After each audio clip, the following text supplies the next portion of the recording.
Hey y'all, welcome back to Sani Yaps, where we keep it lively, authentic, and heartfelt. I'm your host, Sanaya, and I'm so excited you're here for episode 2. Today's guest is someone super special to me. She's not just a friend, she's the first friend I made after moving out on my own with my boyfriend. We met at a happy hour hosted by our apartment community and instantly clicked. And since then, we've built a kind of genuine, soul-filling friendship that I truly thank God for. Her name is Nadine, and listen, this woman is a force. She's only 27 with her master's in education, working full-time as a counselor at a middle school in Allentown, PA, coaching a youth basketball team, living independently, traveling, staying active, and most importantly, keeping Christ at the center of it all. In today's episode, we're diving into everything from her career journey and the realities of working in education to what it looks like to navigate adulthood and faith in a world that often pulls us in 1,000 different directions. You'll hear about how she keeps God first, stays grounded in her purpose, and still makes time for the things that bring her joy. We're also talking friendship, discipline, scripture, and the beautiful messiness of figuring it all out. It's honest, it's inspiring, and trust me, you're going to love her just as much as I do. So grab your coffee, your journal, or just your headphones, and let's yap with my girl Nadine. So obviously we met for the first time at the happy hour after I moved out. So do you remember your first impression of me at the happy hour? Yes. So I was actually very scared to go. I was like psyching myself out, and then my therapist actually convinced me. She's like, just go. She goes, you don't know what's going to happen, who you're going to meet, just go. So I was like, okay. So I go in, and I don't think you guys were there yet.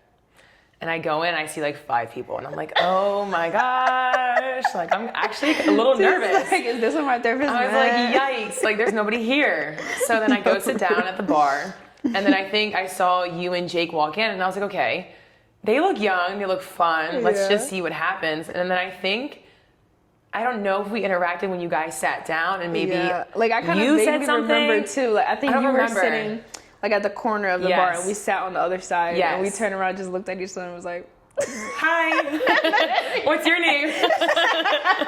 Matt, awkward. But then it was like fun. Like I remember having so much fun when I met you guys, and then I was like, okay, I'm actually really happy that I went. I know, it was literally the same thing for me. Like we weren't gonna go, but we're like, because like we grew up in the Lehigh Valley, but we haven't been to Allentown in so long. Yeah. So we're kind of just like, let's just go out, see who we meet. Yeah. And same thing. When we first walked in, I was like, oof. I was like, oh no. I was like, I'm not gonna be here long. It's gonna be like a 5-minute thing. And then when we had sat down, we saw y'all, thought the same thing. I'm like, oh my God, yes, someone else that's young. I'm like, oh, she's pretty, she looks nice. Yeah, no, that was a lot of fun. I feel like we were there for like 2 hours or something, if not longer. We were, because then everyone else came in and we sat at the table. Yeah. Yeah, that was nice. And I was like, okay, well, this was nice. I'm happy I went. I know. Because I really almost didn't. Okay, your therapist get a point. She does. She's a real one. She really is a real one. So I was very thankful that she convinced me to go, because I was telling her, nah. I was like, I'm too, like I'm social, but I'm a shy social. Yeah. Like walking into certain things, if I'm not really feeling great in that mindset of going, I'm like psyching myself out. No, like actually, it takes a lot. I have to get in the space. Yeah. Because like if I psych myself out beforehand, we're not going. Yeah. Like we're not going. Even like I need to experience something even like when I first get there for me to feel okay to stay. Because like there's been times where I walk through the door and I see something and I'm like, yeah, we'll try. Let's just wrap it up and just like head back home. Let me just hit that swift turn right back out the door and go on home. So I'm so happy that moment happened, because obviously we have a great friendship now. But that also brings up like a good point. Like, what do you think the difference is between like when you develop a friendship when you're an adult versus like developing one like growing up with someone? Because I feel when you're growing up as like an adolescent in teenage years, you're still trying to figure out who you are. Yeah. So I feel it's a lot of trial and error. Like for me, the friends that I had in high school, I don't really have those same friendships now. Right. And it's not because of beef or anything. It's just because things change, people change. Like we just grew apart just naturally. Yeah. So I think like growing up, it's still really hard to figure out who you are, what you want your life to be, like what your morals and values are. And then when you're an adult, it's kind of easier to align yourself with people that have like a similar mindset of you. I never think about it that way. I feel like you're more sure of yourself. So if I were to have gone into that event and not have met you, I probably would have just left. Because, like, honestly speaking, like, I was like, You I don't already really know. Yeah, like, you kind of know at this point who you would jive with or not. Exactly. That's true. That's a good point. And, like, you do bring up a good point when you say, like, you don't know, like, fully your values and your beliefs yet. Yeah. Because I feel like once, like, you get out of those teenage years and you start to, like, see, like, wow, this was my friend for a long time, but, like, the things that they believe in and the values they have are, like, yikes. Yeah. Like, and I feel like that's a whole nother topic in itself, but like that is a very interesting point. But I feel like in the same way, sometimes like adult friendships are so much harder because like you have everything figured out and you already have a life. So like now you have to, it's almost like you're adding something in to the routine that you already have. No, that's honestly the truth. And because everyone's so busy, it's like calendar invites. Like, hey, just send me a calendar invite when we can hang out. Because like doing things spontaneously, it's like either you're at work or like I'm coaching basketball or like I'm doing something else and like you have a family thing or I have a family thing. So it's like that's the hard part of like adult friendships. It's like getting on the same schedule where it's like, okay, on this day we can actually do something and we're actually both free. Like that's the hardest part, I would say. And that's why I feel like it also comes with maturity. Yeah. Because it's like we have an understanding of that. Like when we hang out, we hang out. It's like nothing ever changed. Yeah. It's like we pick up right where we left off. We all like grew up with the idea that like in order to build a friendship, a relationship, anything, like to get closer to someone, you have to constantly see them, constantly be around them. And that's kind of how like I feel like everyone grows up until you're like off on your own. Like you build those relationships because you're constantly with people. Yeah. So like sometimes that's kind of like a shock when it's like, you can take it either way, like, oh, I don't see them all the time, so I don't care about that relationship. Or you can take it like, I don't see them all the time, so like when we do see each other, like, let's make the most of it and take advantage. The question is, how do you prioritize like managing your relationships and friendships while still like managing everything else in life? Like, what's your go-to things? How do you kind of put that at the forefront? Definitely, if I'm free, you know, trying to reach out to people when I can. But in the same sense, like not trying to spread myself too thin. Yeah. Because I feel with the everyday constant like stressors and like work things that I have to do, I feel like I try to make time for people, but then I also want to make time for myself. Very true. So like I'm all for like hanging out with people, but the moments where I need to be myself by myself, I really, really need to. Yeah. Because I feel like that's how I also get my energy back is with my friends, but also alone time. So the weekends honestly work best. Yeah. Because with having to go to work and I'm not trying to be out late. Like I'm in bed by like 9 o'clock. So like, I'd love to grab dinner, but like it's gonna be like an hour or two, please. But then also, I think you definitely make time for the people that you care about. Right. But then also, if you're busy, it's not like a thing where it's okay. Now I have an issue with you because you haven't made time to see me. You know what I mean? Yeah. So I think if it's when we're both free, we can like let's hang out. But if we're not, it's not like oh my gosh, I don't like her anymore, or oh my gosh, we have beef now. It's like life happens. Like we're still individual people. Yeah. And we're gonna have different things that we have to do. But yeah, definitely like the weekends are a priority for me. To, like see my family, see my friends, and then like get the love that I need. For sure. I feel like that's definitely something that I struggle with, and I'm sure a lot of people struggle with because it's like when you're like running and ripping throughout the whole week and like you said, the weekends are that time to connect with your friends and family, but sometimes I literally just want to like sit in the house and stare at a wall. Like I get so overstimulated and I'm like, obviously I want to see my loved ones, but it's like I don't want to like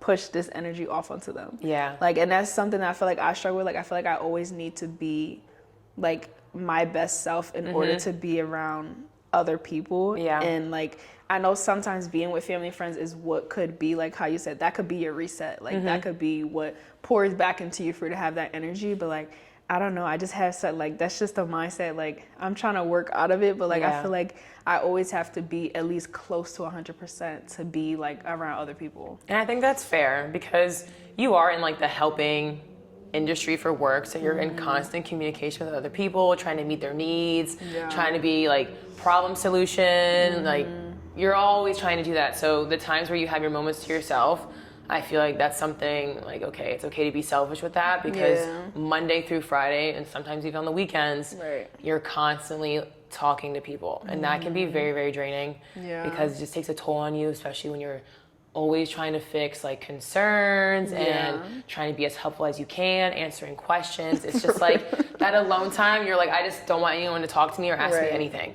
And I also think that's fine, you know? And that's definitely something that's hard to like be okay with, like being selfish with yourself. I was feeling so bad. Because then you feel bad. And then you feel bad. You're like, oh, sorry, I actually can't go because you have something else to do. But it's like you do need those moments to yourself. That last minute canceler. Yeah. Like, how, like what She's are actually you like, doing? JK, can't come anymore. Like, what do you do? Like, say scenario, like your friends invited you out, right? And you're getting ready and then you just get hit with this wave of like, all right, I'm kind of not feeling it no more. Like, what do you, like, either if you're going to push past and go, like, what does that look like mentally for you? Or do you actually just take that step back like, It depends. I mean, there has been times where I'm just honest with people. Yeah. Like, I'll say, listen, I'm really not in the right mood right now to go out and do this with you, or I'm really not feeling in the best spirits. I would hate to bring you down. Yeah. But then I also always end it with, when are you free again?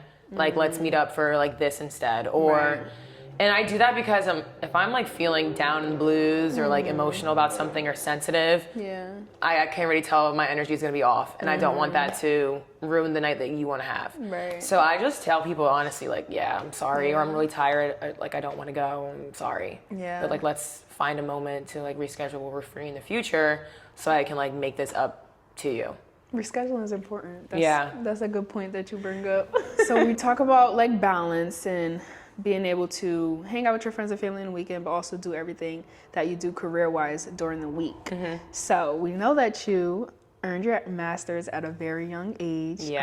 Just kind of talk us through that. Like, how was that? And like, what made you decide to kind of just like go through schooling and get it all through at once? Because I feel like that's something that is a big decision that a lot of people are always trying to decide whether to do or not.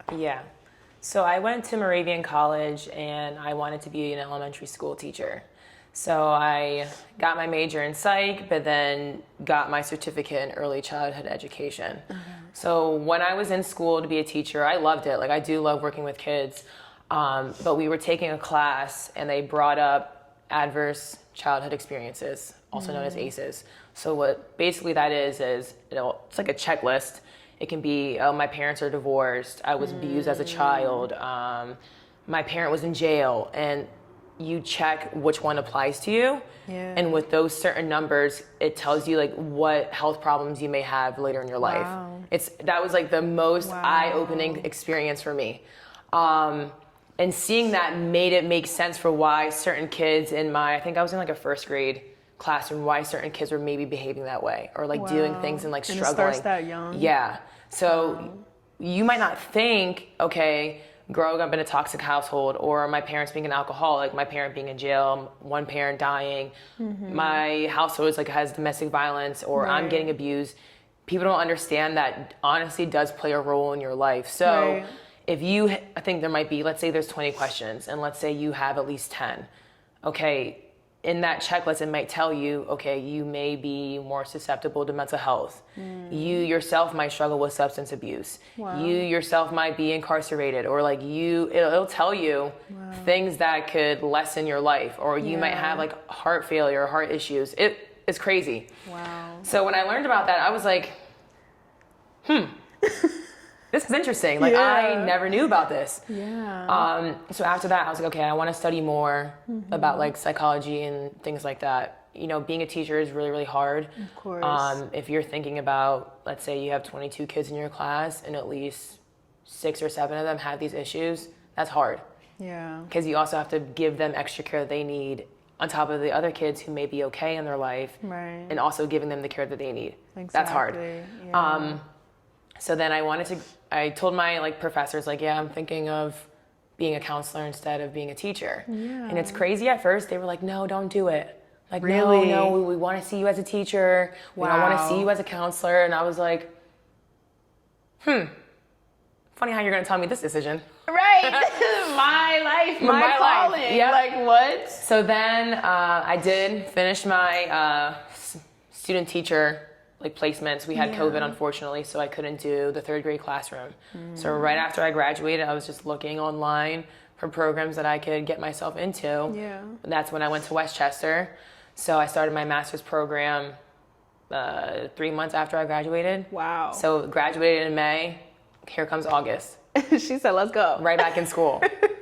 Unfortunately, we were like online because of COVID, but then I ended up going back onto campus. I love Westchester. Really? It's such a nice I hear campus. such great Oh my things gosh, about the them. town was so beautiful. Wow. So many options for like food, cute coffee shops. Like it Okay, was just, I gotta pay me a visit it to was great. Westchester. Oh my gosh, it was so nice. And then I did my placements in the Chester School District, which is the same kind of demographic in Allentown, like low socioeconomic status, high levels of poverty, high levels of like minority students. So like, and that was important to me. Right.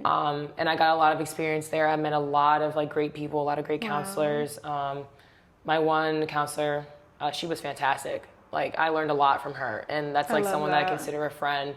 But she was like great. So then that's when I knew, I can see myself right decision. in this career. You know, I'm in charge of like a large number of students, but I'm able to like connect with them more on a one-on-one basis and like talk about things that they might not feel comfortable talking about. But And I think that's so important that like from you learning that and just the scenario that you gave, like a classroom full of 22 kids and you may have 6 students going through that and you have to give that extra time. Like, so I think it's like really admirable and brave that you were like thinking about those 6 kids and you're like, you know what, like I kind of want to dedicate my career towards that. Yeah. Because that's huge. I feel like a lot of times another reason why like those issues can kind of go into your adulthood and then get passed on to your kids. Like it's just so generational because we don't have like people in the education system like you that are like, okay, let me actually like take some extra time for those kids. Like, and you know, it's hard, you know, it can be hard. It could be overwhelming to try to, you know, especially say you're a teacher that maybe didn't come from that background. So you're like, how do I even like address this kid? Like, how do I, you know, so I think that's definitely a huge feat. Thank you. Can you describe a day in your life as a counselor working at a school in Allentown? Oh man, my day-to-day changes. No days. No days look the same. So I get to work. You know, I have my morning meetings. The kids come in. I'm either doing check-ins with certain kids, or sometimes like during the day there are fights, unfortunately. So I'm there helping out with the fights afterwards. Communicating with parents, whatever concerns they may be having. I talk to them a lot, either telephone. We have an app called Class Dojo, so it's like basically like a texting app. So like I either get messages on there or like face-to-face like meetings. So you know, referring kids to mental health services out of the school day for like outside organizations. Doing threat assessments. So if a kid's saying or having a night, like saying out loud to somebody, I want to hurt myself or kill myself, like that's something that I take care of. If a student says, oh, I'm going to hurt somebody else, like that's something I take care of. And like giving them supports like afterwards. So that can be a lot too. For sure. Sometimes like very emotionally draining where it's like, oh my gosh, okay, I'm hearing this and like having to tap out of my own emotions and not show that I'm also feeling upset for them. That is like really hard. Because like, how do you kind of like deal with those emotions? Like, how do you prevent yourself from bringing that home? It's hard. I think me having the experience that I did in college with the same demographic of the school that I work at now was very, very helpful. Like it was the same thing that I'm seeing now back then, like literally at my current job. And my colleague at the time, or the one that was, she was supervising me in order to become a counselor. You know, she was just like, even though this stuff is going on, like you have to show up though. Like you can't let this situation like take you out. Like you have to show up there for them. If they're telling you something, she's like, you can't show emotion because then they're gonna be scared. So like I have to, I like remember that like I can't show them that I'm upset for them or like I'm sad for them or things like that, because then they're gonna be like, okay, this is now a problem. That's so true, and like kids, they feed off of that. They do, and they can tell. So I mean, there's definitely been times, I just had a meeting with a parent just the other day, I won't go into details obviously, but stuff she was saying, I was like, oh my gosh, I can feel myself like wanting to cry. But then I think there's like a trick, I saw this online, if you push your tongue on the roof of your mouth, it'll stop you from getting like emotional. So I just did this. I was like, girl, I don't know if it's true. I'm gonna cry for everything. I don't know if it's true, but then in that moment, I'm like, okay, I gotta snap out of it. Like, I can't show her that I'm gonna be upset with her while she's telling me this situation that happened the other night with her kid. Yeah. So that's one thing that is hard. I mean, there has been days where after the situation's done and over with, I just need like a second. And I have to think about that. Like, not only do you have to worry about like the emotions of your students, but like you're talking to parents too. Yeah. So it's like, in a way, like, not only are you that anchor for the kids, but kind of like for their parents, for their family. Yeah. That's huge. And a lot of the times, like, well, I don't know what to do. I need help. And here I am, 27, no children of my own, like trying to help this parent, like help their kid. Yeah. And that's something that has been very eye-opening for me as well, that I kind of feel like their parent at school. So that when their parent like comes in, I'm like, okay, now let me try and help you. Yeah. Because like I may see a different side of your kid than what you see at home. Listen, people that's don't like like the hardest to part. acknowledge that part. Like, it's so true. Like, we're growing up, you think about it, like, you are literally raised by not only your parents, but you're also raised by your teachers, your counselors, like your coaches. Like, they're part of the people who raise you and part of the people who frame the way that you think and the things that you do. So I feel like not enough people acknowledge that. It's true. You're co-parenting in a way, literally, with all of these parents. And trying to get on the same page as them. And I think when I end up having my own children, I'll be able to understand more, because parents are obviously going to want to see their kids in the best light. Right. So when I have to give those difficult phone calls, I really try to frame it in a way where it's like, I just want you to understand what's going on and what happened in this very moment. Like, the kid is not in trouble, whatever. I just want to bring something that's concerning, that's I'm noticing, and how we can fix it. Right. And I think sometimes, like, as any parent, you're gonna be like on defense, like, no, everyone thinks their kid is an angel. You know, of course, like, not my little Timothy. Yeah, it's like, not my little Timothy. We'd never. And it's like, but your little Timothy did, and it's like he did that or she did that. But like, here's what we can do to fix it. Right. And it's okay if we fix it. So like that's something that can be like difficult as well. Yeah. It can be. And I feel like mental health in general is so hard to, one, accept, confront, and deal with. But like, I feel like even now, like with this generation, you're starting to see mental health present itself younger and younger. So it's like, I don't even know like what question I'm trying to ask, but like when it comes to that, what age range do you deal with? So middle school, so I primarily work with the 6th grade. So they're 11, 12, some are turning like 13. Okay. But in middle school, it's like ranging from 11 to 14. Yeah. Maybe some kids are turning 15 when they go to high school. So so they are like on social media. Yes. So like, how do you think social media and like the phones, I mean, now it's just so regular. Oh my gosh. Everyone's on it. Like, how can you deal with that when already confronting the beast of mental health is already crazy? But like, now when you put social media in the mix, like, how does that affect your job? Like, that has to affect your job. It's constant. So, like, okay, when we were in school, if you weren't getting along with someone, it was just during the day. Right. You didn't have any contact with them after school, you know, because we also didn't have cell phones, or if you did, it wasn't like we were beefing via text. It was just like, oh, I don't like you. Like, I'm not going to talk to you. Exactly. Now, it's like beefing all day. All day long, all night. TikTok, Instagram, Snapchat. Like, it's crazy. The stuff that I see and they show me on their phones. Wow. Like, this is what such and such posted. And I'm like, like, why are we doing that? So that also plays a huge role in the mental health, because not only are you not getting along with this person in school, but now you're at home and this person may be posting about you. Or vice versa, you're at home posting about this person. Right. So, like, for example, we had winter break, and that's 2 weeks long.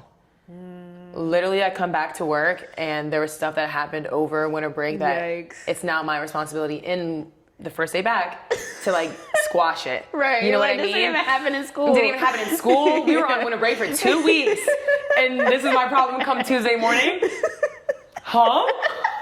How? what are we doing here? Break their life anymore. I was like, you've got to be kidding me. And that happens. And it happens a lot. I mean, they now your responsibility has grew past like school hours. Oh, absolutely. Absolutely. Wow. That's so crazy to think about. It is. And we're not much older than them. I tell them all the time, like, I could literally be your older sister. I'm like 14, 15 years older than you, depending on where your age falls. But like, we didn't do this when we were kids. Like, I didn't like somebody, it was like, okay, I don't like you. Bye. I don't want to sit next to her. Like, she's not getting the nice card for Valentine's Day. Like, you remember doing the Valentine's Day treats? I'd be like, this person's getting that because I don't really like you. But that's not the pretty card. So that's what you're going to get. No, literally, things are so deep today. They don't know how to coexist. At all. And like, they don't know how to be in the same space of someone they don't like. Without wanting to beef with them. And online is so scary because, like, so many people, they put so much online. So I feel like now, like, more than ever, like, kids have so much to weaponize. Yeah. They have a lot of access to everything. Like if you don't like someone and you're that type of person, they can find things out about your family, like, and use that to their advantage. Like, it's just so scary. It is. I feel like a lot of parents don't necessarily realize that. Yeah. Because, like I said, mental health already, it's a hard topic to talk about. It's hard to confront, let alone when it's happening to your child. Yeah. That's harder to confront. And now, like, you have all these outside factors happening, and it's kind of like, I really, like, feel for the parents now. Yeah. Because it's like, how can you even begin to deal with that? So, like, I think it's huge that now they have, like, you know, people like you that can be that anchor for them and kind of help them through it, because I can't even imagine. It's a lot. And, you know, trying to, I mean, within this community as a whole, I feel because of a lot of the hurt that has happened way in the old days to the minority community, there's a lot of distrust in mental health services because of those type of situations that happen back in the old days. A lot of distrust. So, like, trying to, like, tell a parent, like, how this is going to benefit their son or daughter is, like, that's the hard part. Or telling them, like, listen, like, I am really concerned. I don't want something to happen. You know, I feel like, let's explore this. Or sometimes they may not have insurance, so, like, that also brings a layer of, like, more issues. But the one thing that I can say that is really helpful is that we have a lot of school-based therapy. So even though I'm their counselor, if they need something more, like, intense and, like, more, set schedule, one-to-one, you know, every Tuesday, we have outside organizations that work in our school that can give the student that. Because the way I explain it to them, okay, if I have a set schedule with you on a Tuesday at 1 o'clock for us to check in, but if a kid's in a crisis, I'm sorry, sweetheart, like, you're not my, I'm like, obviously not gonna tell them this, but, like, sweetheart, like, in this moment, you're not my priority. Unfortunately, this kid is saying they want to hurt themselves or hurt someone else. So that's always hard for me, is telling them I'm gonna do something and I'm not able to do it. So that's why if they do need that extra level of care, I refer to the therapists that we have in the school that can give them that. Because my schedule is always something can come up. Different directions. I can't just promise you this Tuesday, every Tuesday for the whole school year. And that's not fair. So that's something that is really helpful. And then those services are free. We don't require any insurance. You know, the parents don't have to take them somewhere else after work. Like, it's really helpful for the parents, just because I know a lot of them work, like, overnight hours. Like, you're not going to be able to drive your son or daughter to that therapy session after school. You know, you're not going to be able to, especially if you have other kids. So having it be in the school day where they go to school, they're going to get pulled out for an hour or 30 minutes for their therapy session, and they're back to class. That's easy. So, like, so that's it happens something during school hours. Wow, I love that. That's so it just makes it, like, really, really helpful, like, for the families, for sure. What's the most challenging but most rewarding part about your job, what you do for work? All right, I'll start with the most rewarding. I love getting to know the kids. I will be serious with them if I have to, but I love just, like, joking around with them and just, like, seeing them and, like, seeing their personality. Oh, they're hilarious. Like, seeing their personalities is, like, that's the fun part. Or if I'm meeting with a student and, like, getting them to open up, like, that's really rewarding. When they, like, just seeing a different side. Oh, I love that. That's nice. Or if there's a certain kid that's, you know, mad and angry, but then I go and approach and they, like, are able to settle down, like, that's rewarding. I had 6th grade last year, but they kept me in 6th grade this year. So now those kids are now in 7th grade. And a teacher told me, like, a lot of kids wrote you down as their person to talk to. So, like, that's rewarding for me. I'm like, oh, really? Like I would never have thought that. So it's nice that you're making that impact. The challenging part is knowing that sometimes my help isn't enough. And unfortunately, knowing that even if I tell a certain kid to do a certain thing or behave a certain way, because of how their home life is, their home situation is, that might not connect for them. At least not right now in this very moment. Right. So that's the hard part of, I'm trying to change like 11 years of behavior that might have been okay, but I'm seeing as, okay, you're gonna be an adult soon.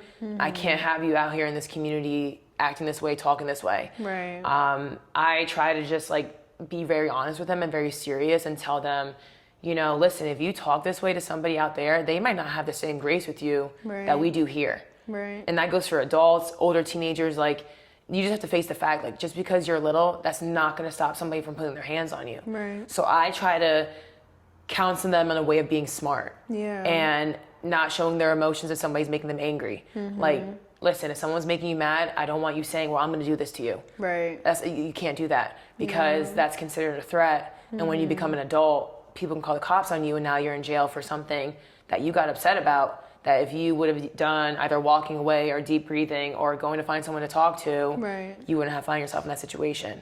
So I try to counsel in a way of not just right now in this very moment as you being a 6th grader, but also you need these tools for when you become an adult. Like, you need to be successful an adult one day in your life. You're not going to be a kid forever. 18 is right around the corner. So challenging trying to, because you kind of got to connect with them in a different way for them to understand where you're coming from. Absolutely. So like, how do you, like, what's the kind of framework around that? How do you get into, I guess, mindset, I should say, like, to be able to even connect to them, to like, for your words to actually have an effect? And we know sometimes they may not, but like, you know, more times than not, how do you get yourself in that mindset to kind of like, you know, be able to speak to them and make sure like it resonates with them? I think just like trying to build that rapport of showing them I care. So I'm really big on, like I said, getting to know them, knowing their names, kind of knowing their interests. You know, I feel for me, I connect with like both genders, the boys and the girls. The boys because I like sports and I like to play, like I like to be an athlete. So that's an easy way to connect with them as well.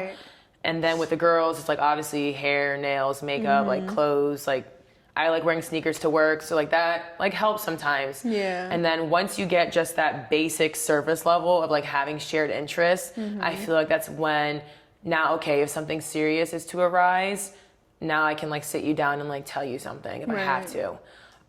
Like I said, there's moments where I am stern with them, but then they know, okay, if she is stern, then something happened and someone's doing too much, because I always try to lead with like patience and grace and care.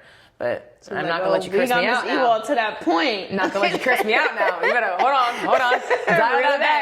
Dial it back just a little bit. But I definitely just try to put it into perspective of like the community that they live in. So we live in Allentown, and I'm like, you know that there's people getting, you know, unfortunately shot, stabbed, jumped, like all the time. And I tell them I would hate to find you in that predicament.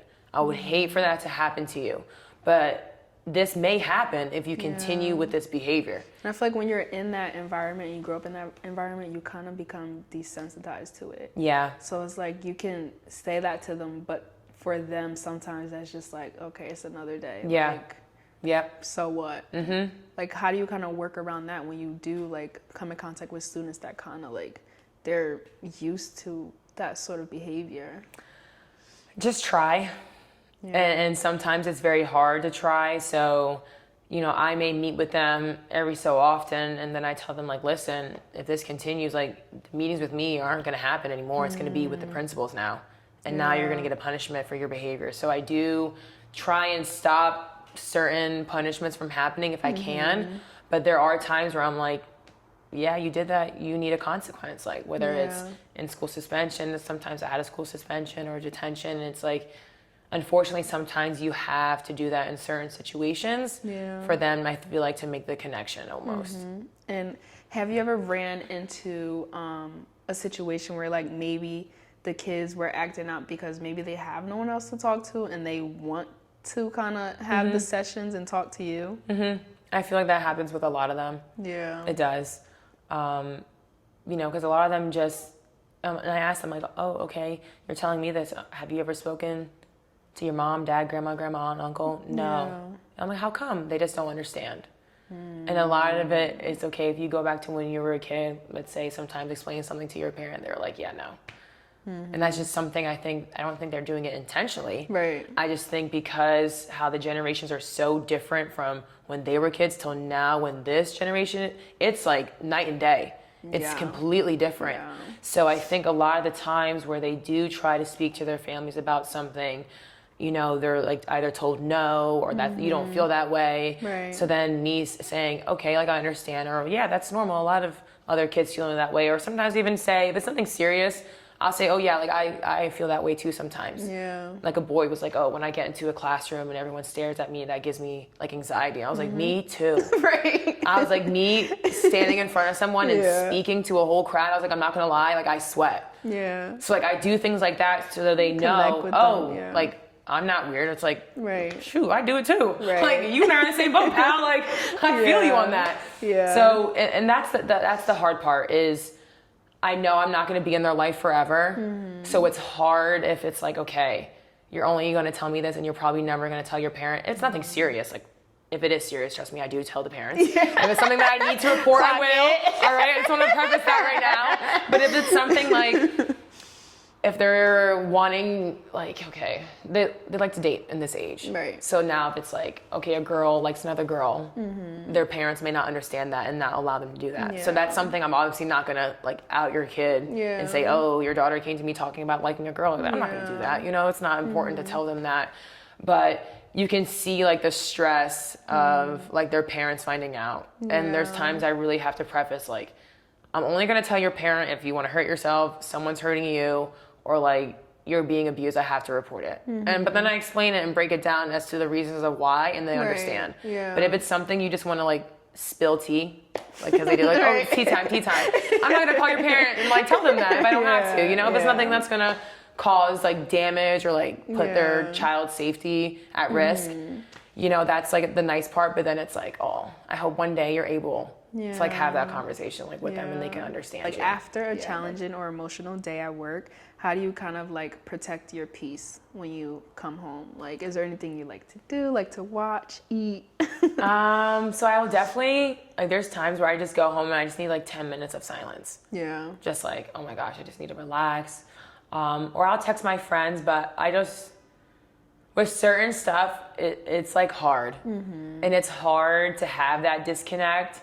And I think that's something, like I said, my mentor like taught me is like you need to have that disconnect, because if not, you're not going to be able to survive and come to school the next day. Because a lot of the stuff is very, very heavy. It's hearing about abuse and stuff like that is very, very heavy. And moments where I need to just like have a moment to myself, like I take that. So going home, just relaxing, like if that's the day, if I have plans with somebody, I'm not in the right headspace, I'm like, yeah, I'm sorry, I can't. Like I just need time to myself so I can decompress, because another school day is right around the corner. Yeah. So I can't go into work being like down in the blues because I have a whole entire grade, if not sometimes other students in other grades to be of service to. Yeah. So it's like there's moments where I'm like, damn, I'm like really sad, I'm really having a rough morning, I'm feeling emotional, feeling depressed myself, and it's like, all right, I can't I can't operate in this framework because they need me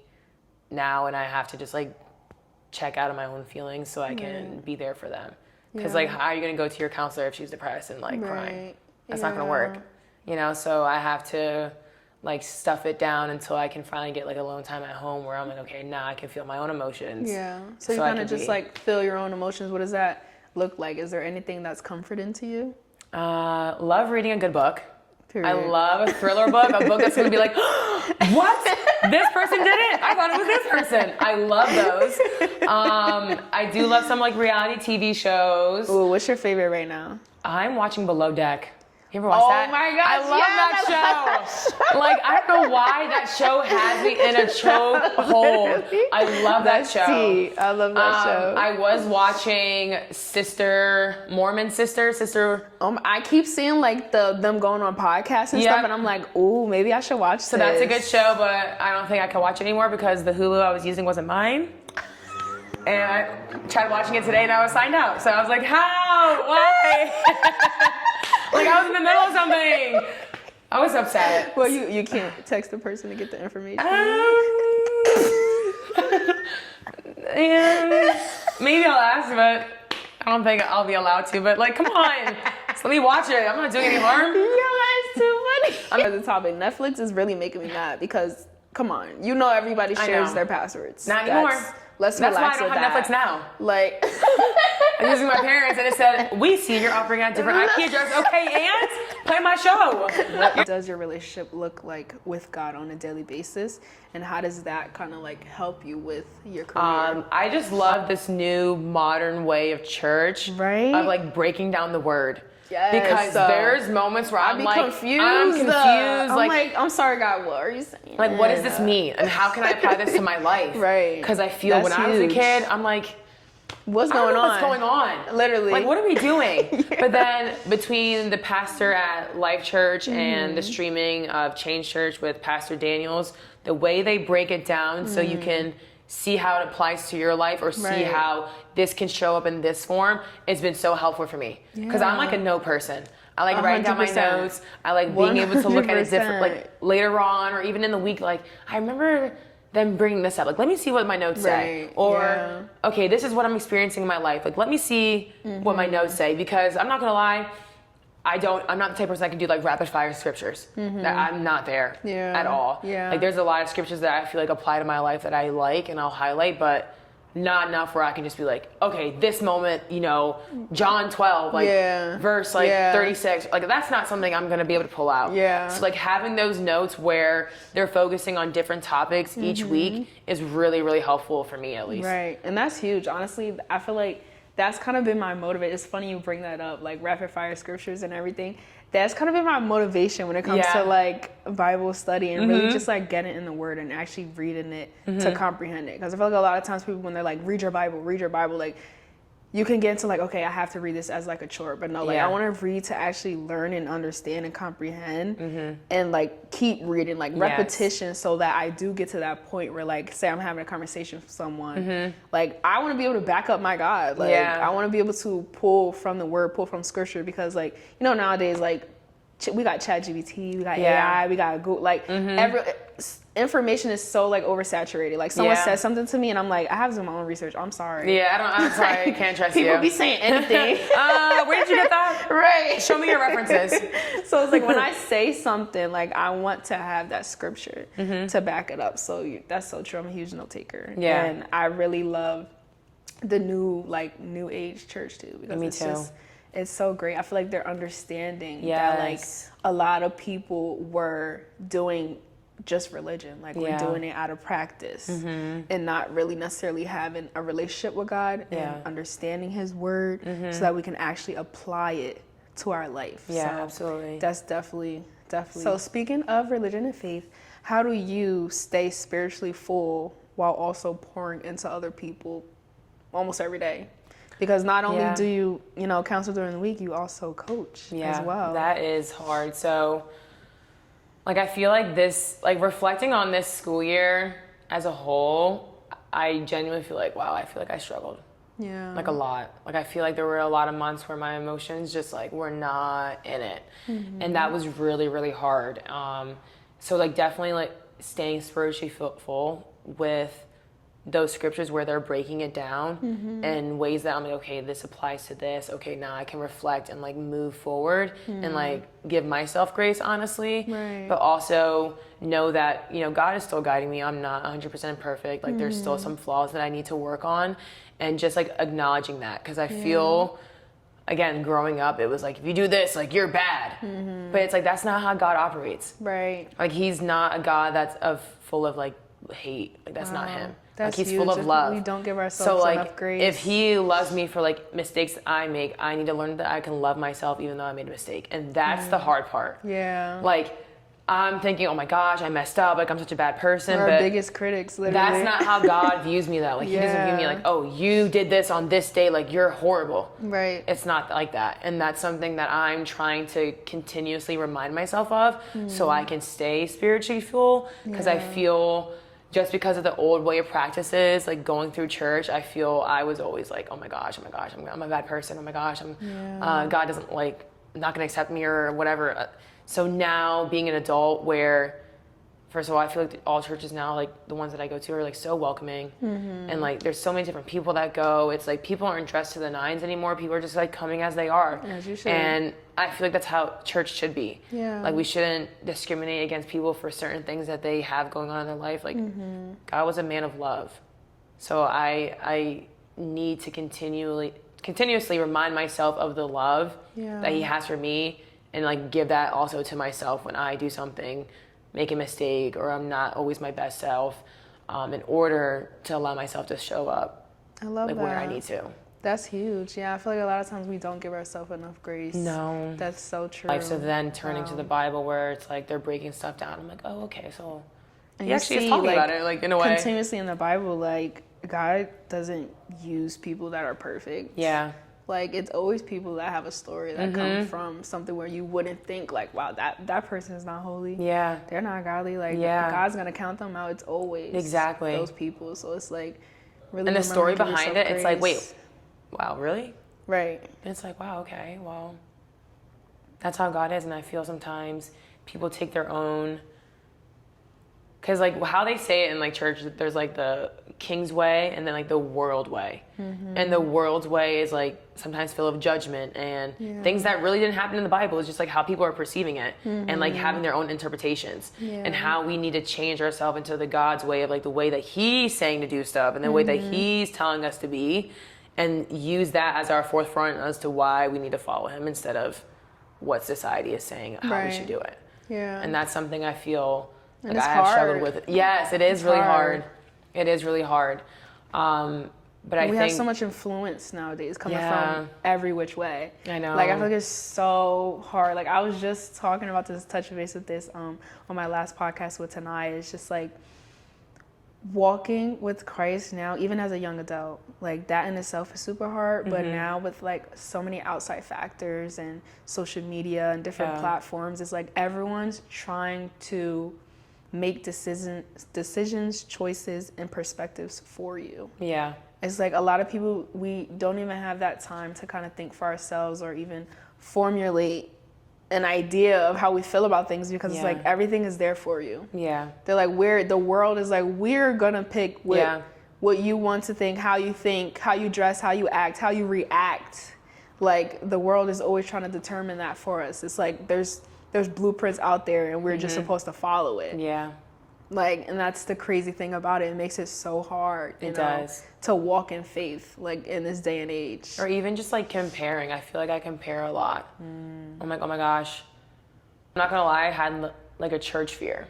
Like I was like, I don't want to be anywhere that's not welcoming. I don't want to be anywhere where I feel like I'm being judged. Like I don't want to feel like negativity when I go into church, or I feel like anxiety because this person who's been here for like 40 years is like judging me on something. Like, I don't want to be in that situation. So that's true. When I went to Life Church, I was like, okay, I don't feel any like anxiousness. I don't feel any like negativity. I feel like nothing but like open arms. So like that was important for me. Like I don't know. Like I was telling like my friends about that as well. It's like I don't want to be anywhere where I don't feel I can be accepted for myself. Right. So I feel the same way for like church. I don't want to be there if I don't feel like I'm like truly accepted by like the people who go. And I feel like, again, going back to how I perceived church as a child, was like, it was very judgmental. Some of the people were not the nicest, and I was just like, I don't want to deal with that now as an adult. Because when I eventually get married and have children, I want to go to a church where it's like welcoming, where my kids can know it's okay to make a mistake. Doesn't mean you're going to hell because you made a mistake. It means, okay, you made a mistake, but like, here if we read this scripture in the Bible, here's how we can fix it. Or like, oh, we can go to church and like pray and like everything's gonna be okay.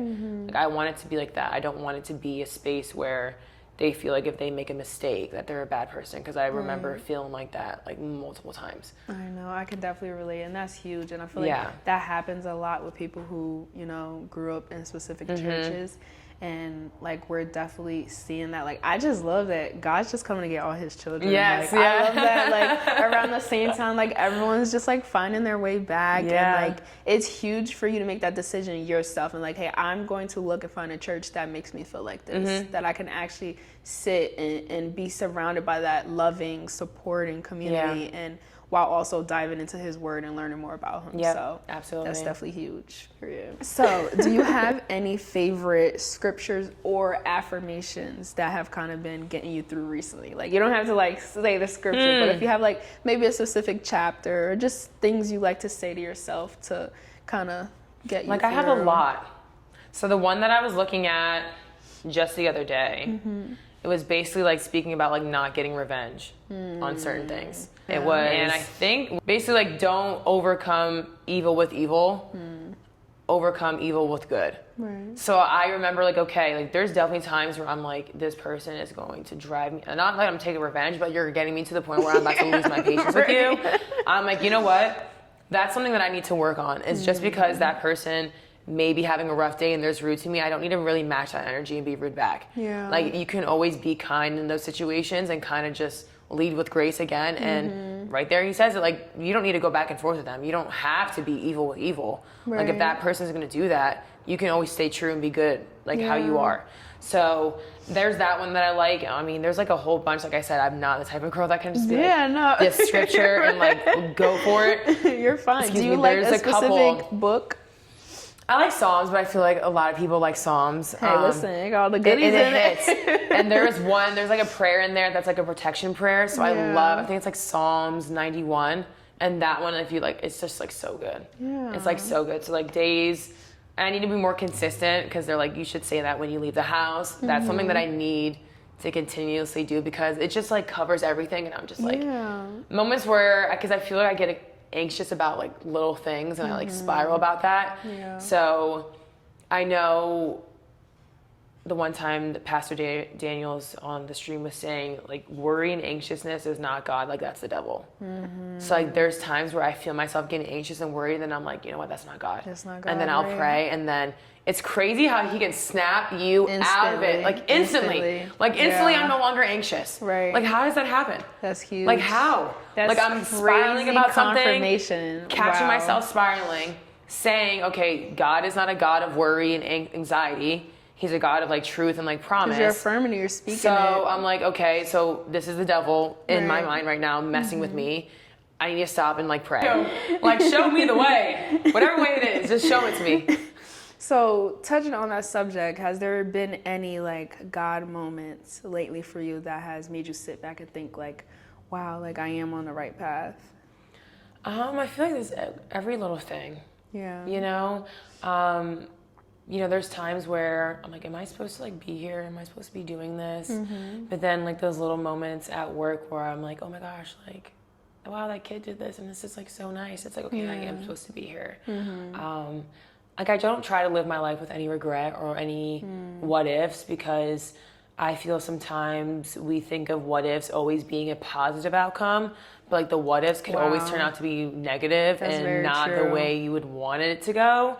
So I think I just try to like be appreciative of what I had now because life could always be like worse. Like life, I could always have some sort of struggle going on, but you know, for me to be where I am at this point in my life, I just give it all to God because you don't know what could have happened, you know? And I think me at times, I'm always like, dang, like, what if I was here? Or what if I was doing this? Or what if I decided to do that? Like, I don't even know how my life would be if things changed. So I just try to focus on like what I have now and being appreciative of that because I think, at least I do, I think there's times where I just wish and like I overthink of things where I'm like, no, I need to get out of that mindset and not do that. That's so true. That's such an interesting perspective. Like, we always think, what if for the better, but it's like, you know, the grass is not always greener. Really, it's not, and it could always be a lot worse. So I know for a fact there's some times where I'm like, oh, should I have taken this job, or should I have moved here instead? But it's like, okay, if I would have done that, who knows what could have happened in that circumstance. So just trying to be like appreciative for the path that I've been on, even like the highs and lows. I think it just like helped shape me into the person I am today. For sure. So I just try to like be appreciative of those, even if it was not the best. You know, it happened for a reason. Yeah. And touching on like the path that you're on now in faith, like, how do you think coaching shapes like you as a woman in faith? Oof. Being patient, man. Like, I know God is patient with me. Like, I think I said in the prayer, like, God, I know I'm a lot. I know I'm not always like listening to you. I know I'm always stubborn, but you're always patient with me. And that's like something that I like need to do better, and just like being patient and just taking like a deep breath, even if something doesn't go the way I would like it to go. Like, taking a step back, not even including myself in the moment, and just seeing it for what it is.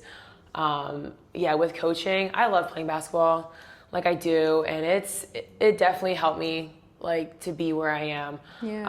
So I'm just trying to instill that in the players that I have now, and a lot of them do like bring up God and like praying and things like that.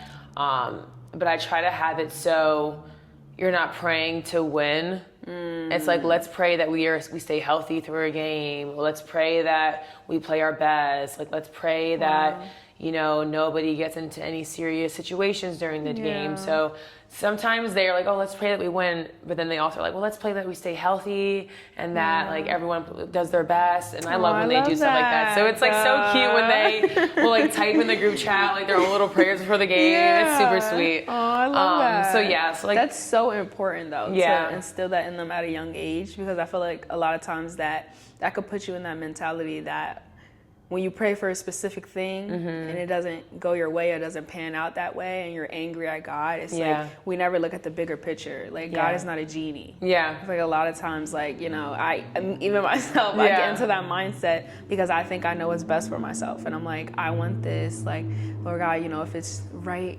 if it's meant for me, let it happen. And then when it doesn't happen, I'm like, maybe it's just not meant for you in that moment. Maybe it's gonna come, but not in this very moment. This is like something that you need right now. And that's so humbling to like realize and just like let go of that and give it all to God. So absolutely. It is hard. You're telling them that. It's like really hard to like really like take your hands off stuff and just be like, okay.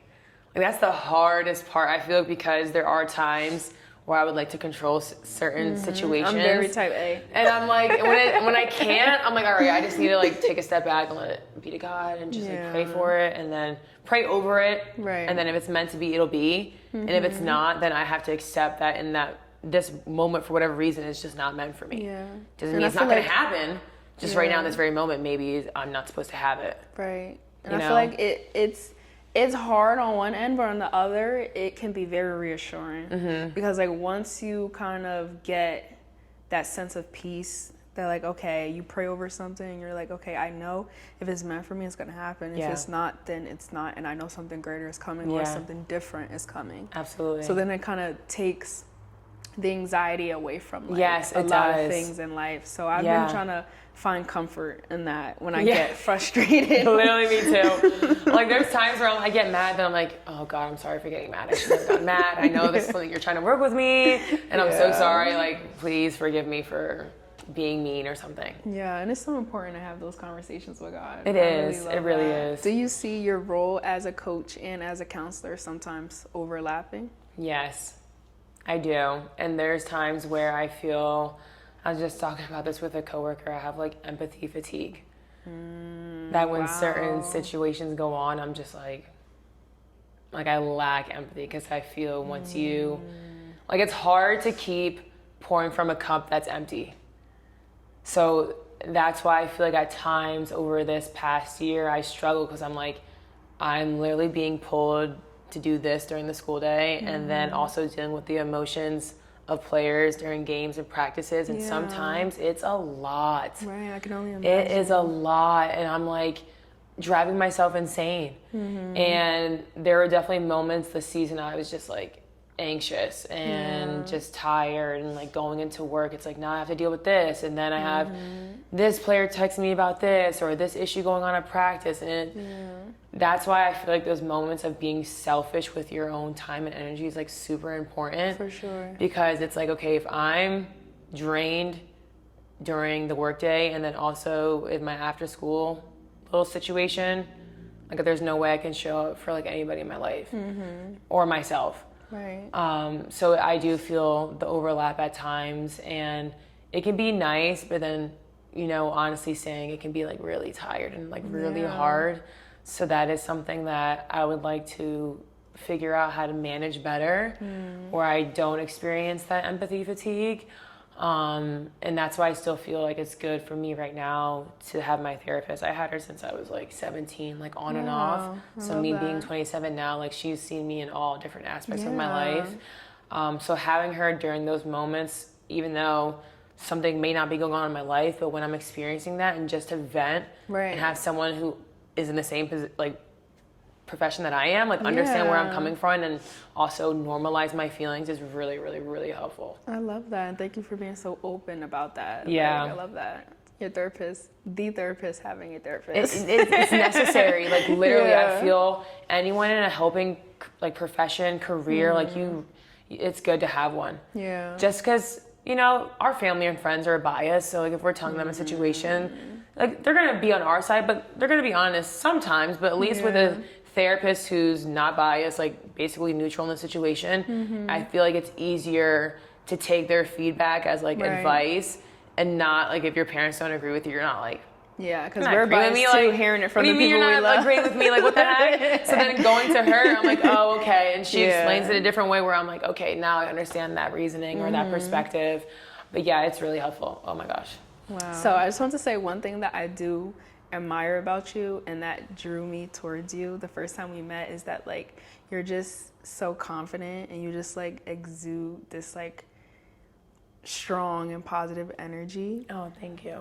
So I feel like, you know, nowadays a lot of women and girls really struggle with that. So like, I guess my question is, how do you think your faith kind of plays a role into that? And what are sort of some of the things that you do on a daily basis to kind of continue to exude that to other people? Whew. That's like, I always get shocked when that's how people see me, because there's moments where I do not see that within myself. Wow. Because I feel like there's times I'm, again, just super hard on myself for certain things. But with regards to like faith and stuff, you know, I am who I am because God made me this way. And with all my flaws, like he made me that way for a specific reason. So I try to just appreciate all of me, because there are times where I'm like, okay, this doesn't look right, or I don't look good in this, or oh, like I need to go to the gym more and work out. Like I like hyper focus on a lot sometimes. And I don't know why I feel so insecure at times. I feel like it's just a normal thing that we experience. But then again, can relate to that. I try to just, instead of focusing on like looks and things like of that nature, I'm more so thankful for like my good health. So I try to like, for faith, like pray about things that I'm thankful for. So like, oh, not like, oh my gosh, I'm like pretty or whatever. No, I'm thankful that I have a like good health. You know, I'm not like sick by a disease or a sick illness that's like exhausting or mentally draining. Like that's hard. Like I'm able-bodied. I don't have any physical disabilities or like mental disabilities or any intellectual disabilities. So like things like that, I try to be like thankful about and pray that I have that. So in terms of like anything else, I do feel at times like I like struggle with it, you know? There's times where I don't see like what people see. So then hearing that people see that in me, I'm like, me? Wait a minute. Wait, like, huh? You see that in me? So that's like always so nice to hear, because I feel like, again, we're our first critics. We're like our hardest critics. So something that you see in me, I'm like, oh, I didn't know if I gave off that energy. I feel, I also hyper focus on the way I come across, because I feel like there's been times, like even with the people that we have met in this apartment, they're like, oh, well, I would have assumed that you would have been mean. Yeah. And I'm like, why?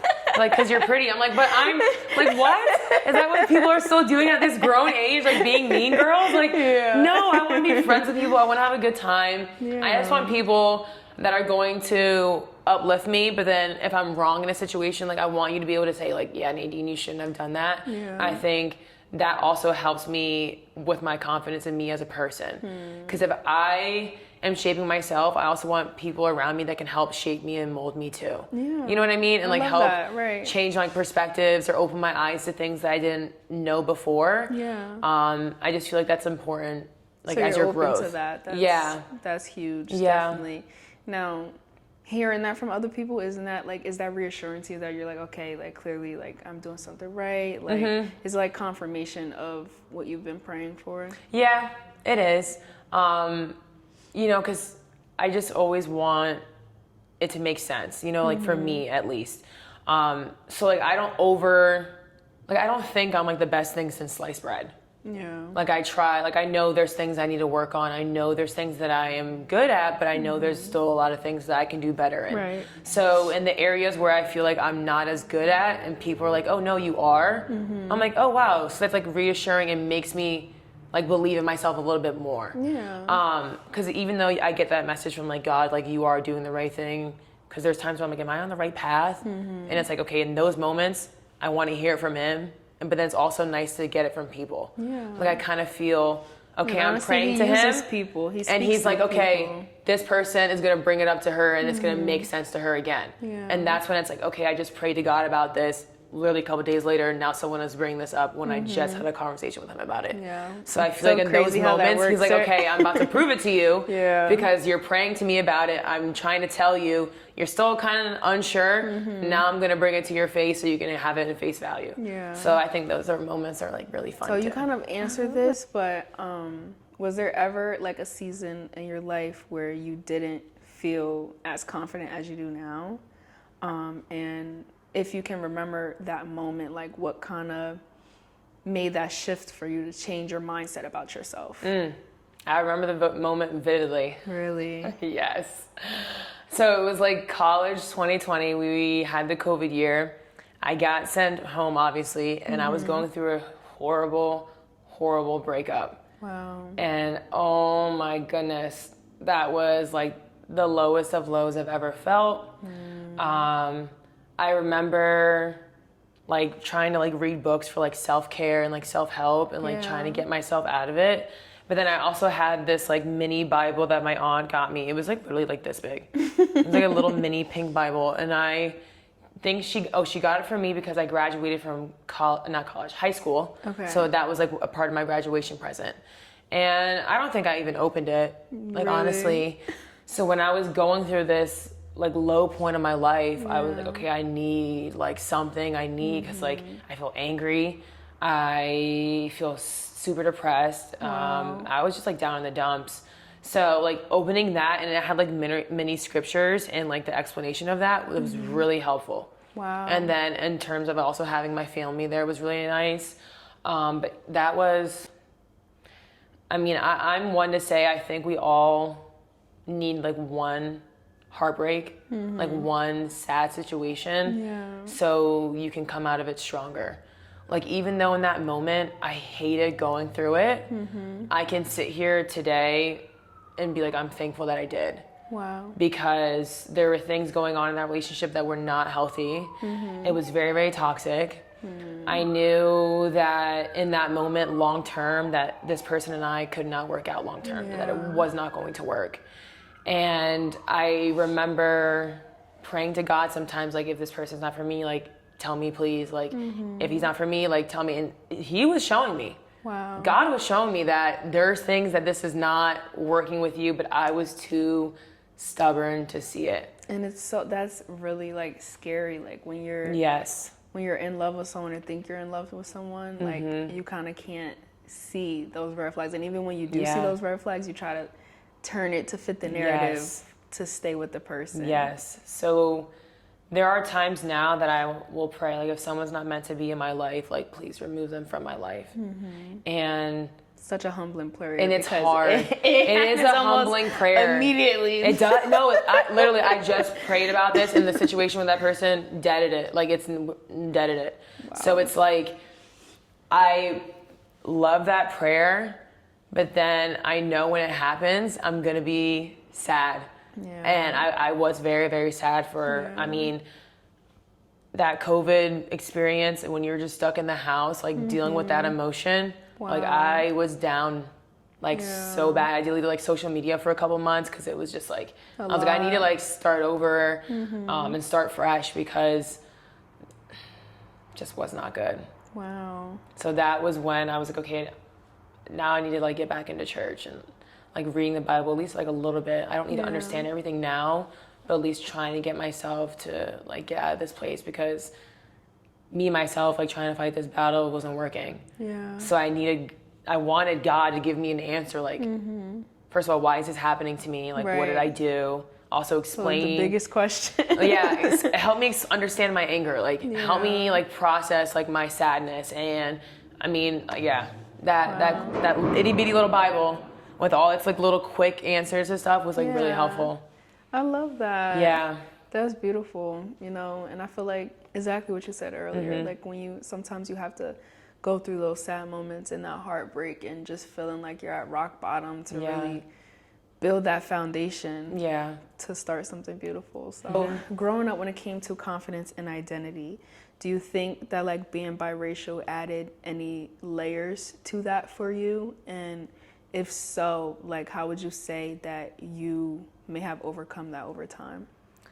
I think being biracial was hard for me because I used to go to school in the Allentown School District until, like, second grade.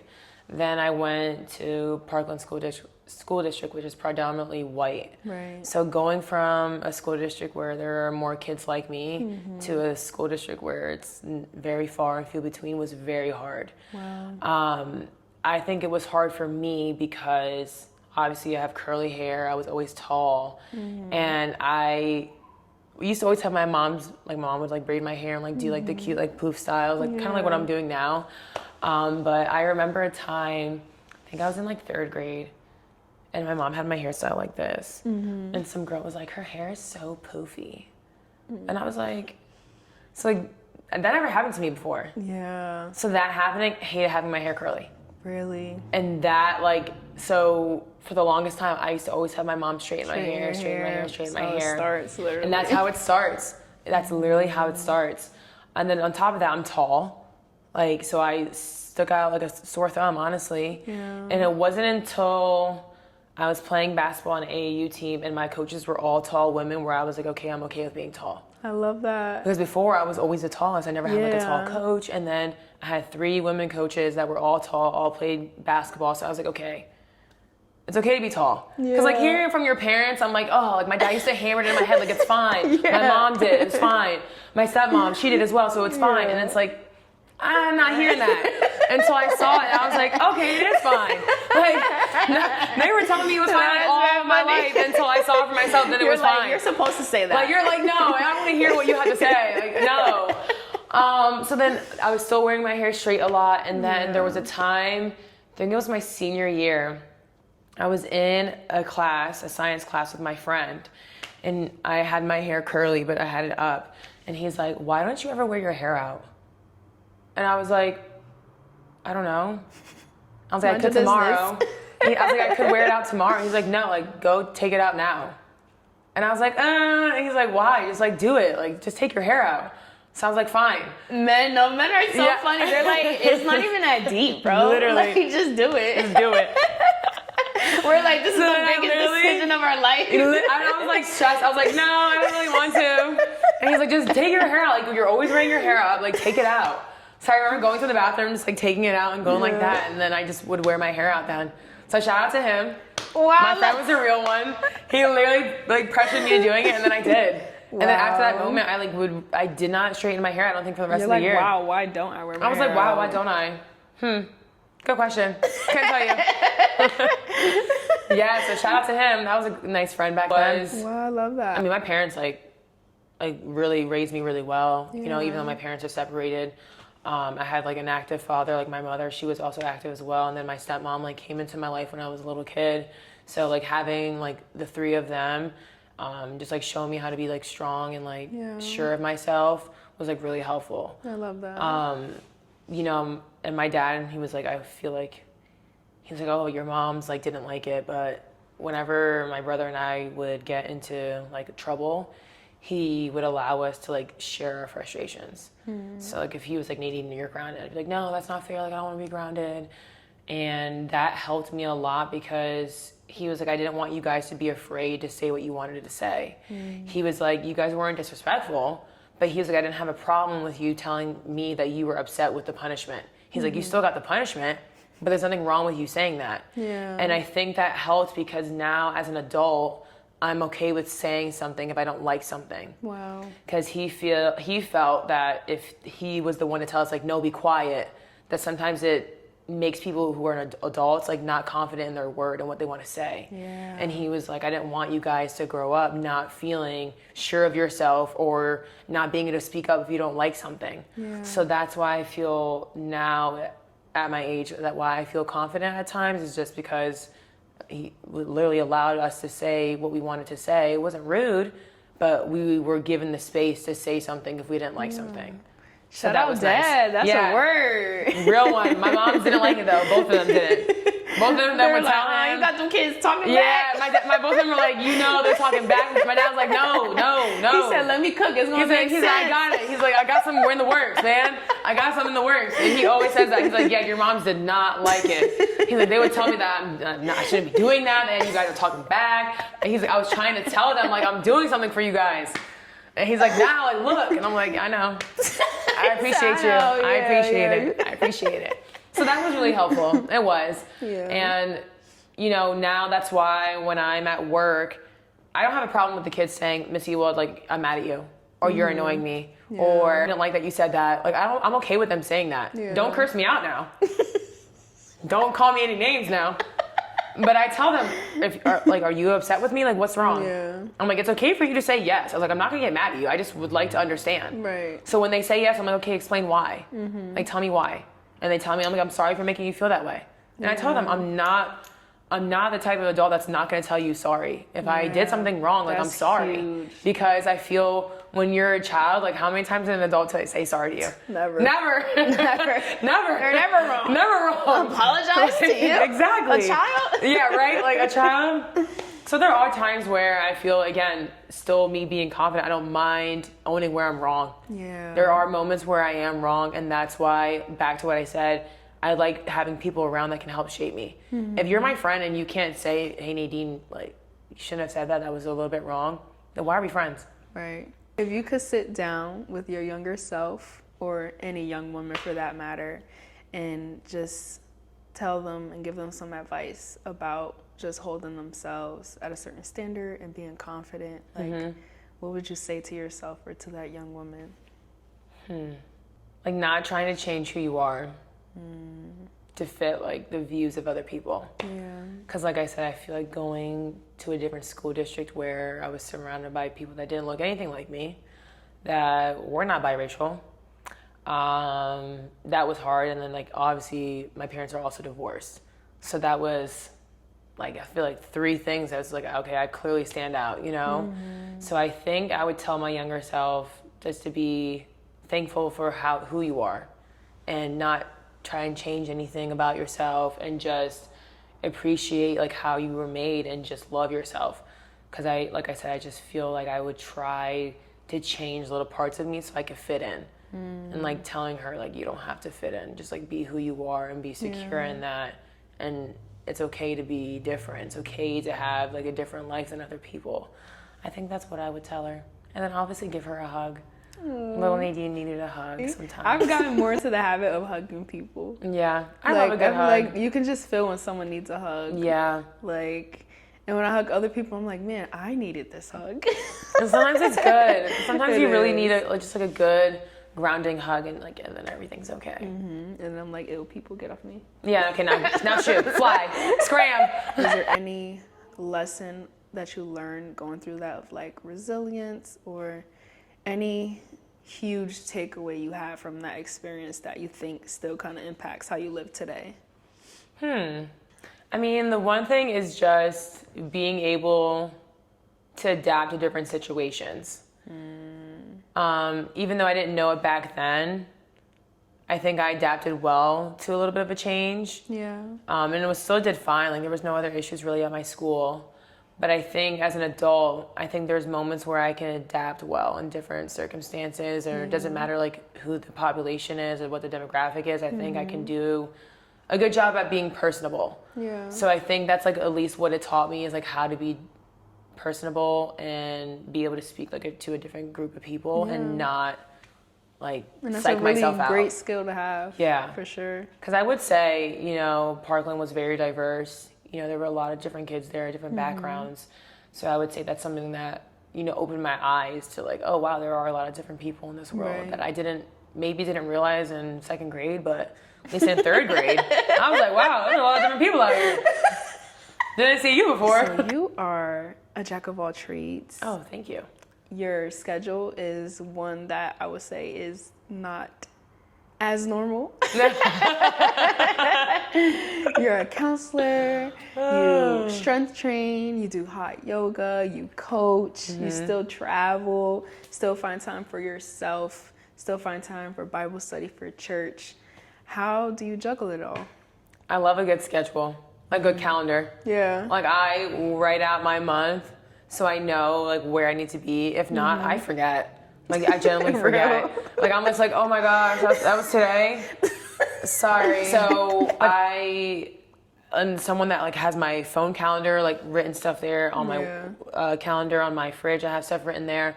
If I didn't, I would forget, especially if it comes to like meeting up with people and like scheduling that time aside.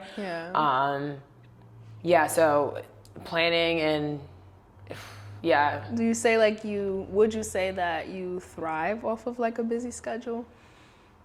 Yeah, I like to be busy. I wouldn't say all the time, like during these days, do I like to just be at home and relax? Yeah. But I feel if I wasn't busy, like what else would I do? I couldn't see myself just staying inside all the time, like not doing anything. COVID was boring.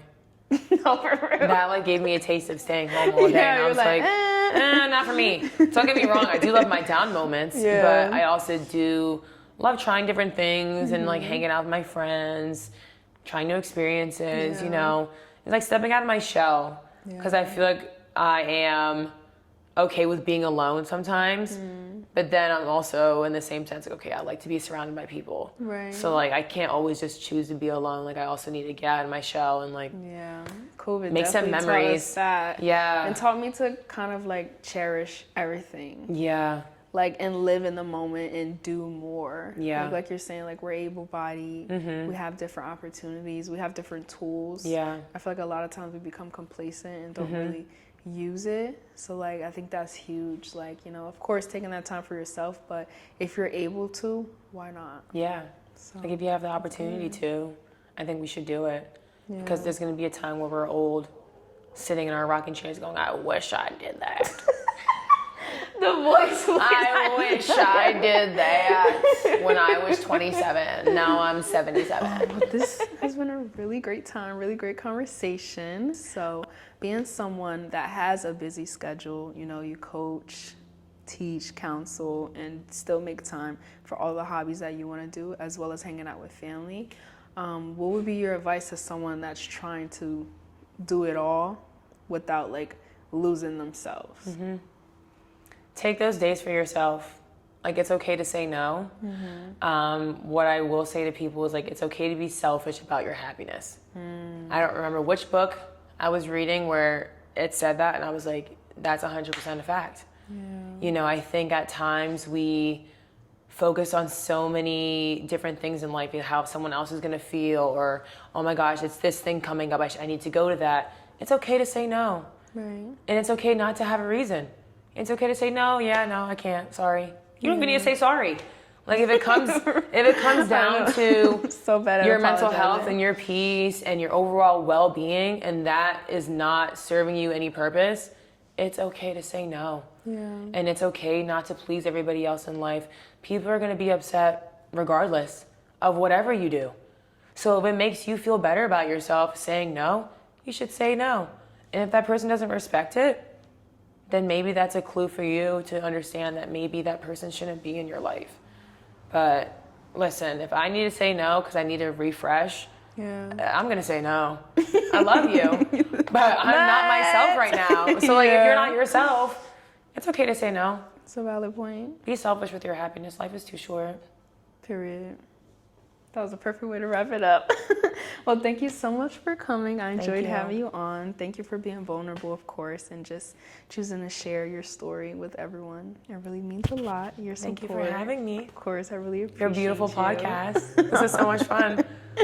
And if people would like to follow you, where can they find you at? Instagram, Simply Nadine, SMI. Oh my gosh, I spelled it wrong.